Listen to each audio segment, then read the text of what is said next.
Jadi proaktifnya itu bukan hanya di sisi policy tapi di dalam mendorong masyarakat. Kemudian yang berikutnya terkait dengan krisis-krisis yang ada di luar. Misalnya sekarang ini tension tinggi di Timur Tengah. Ini kenyataannya.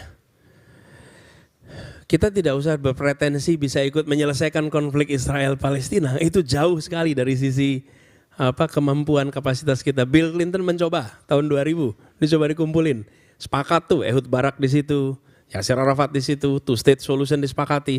Pulang ke kampungnya masing-masing, breakdown. Tapi kita menyadari bahwa dari pengalaman kita ketika kita mencoba kemerdekaan dulu, tidak mungkin ada peperangan yang menghasilkan perdamaian, nggak mungkin. Perdamaian itu selalu negosiasi politik. Kita baru berhenti perang ketika 49 KMB diketok. Kita tidak berhenti dapat pengakuan dari Belanda ketika Jogja diambil alih.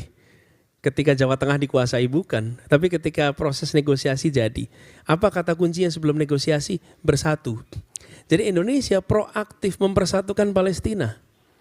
Menurut saya peran Indonesia di situ. Apa yang kita kerjakan bersama Palestina? Ini konflik yang usianya bukan setahun 2 tahun, usianya panjang. Investasi dari awal. Anak-anak Palestina dari kelompok Gaza, Fatah dan lain-lain. Apa susahnya bawa mereka ke sini? Lihat mereka kehidupan di sini. Bisa ratus, bisa ribu tinggal di sini.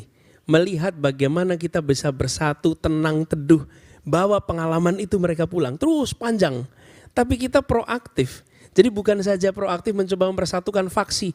Mempersatukan faksi yang sudah bertarung bertahun-tahun dan luka. Itu gak gampang. Tapi kita investasi di generasi berikutnya secara serius. Bawa itu Pak ke sini. Jadi proaktifnya itu bukan hanya di level politik. Tapi di level pendidikan, di level kultural.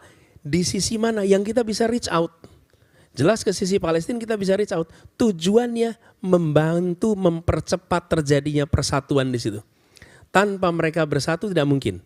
Itu kalau faksi Syahrir dan faksi Soekarno nggak bersatu, nggak terjadi Agustus 45 juga.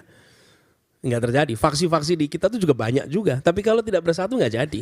Dan faksi-faksi di sana juga begitu. Jadi kami melihat Pak, pentingnya untuk secara serius kita melakukan itu. Ini contoh yang terkait dengan itu. Begitu ya Pak Michael. Terima kasih. Selanjutnya saya mengundang Aderia.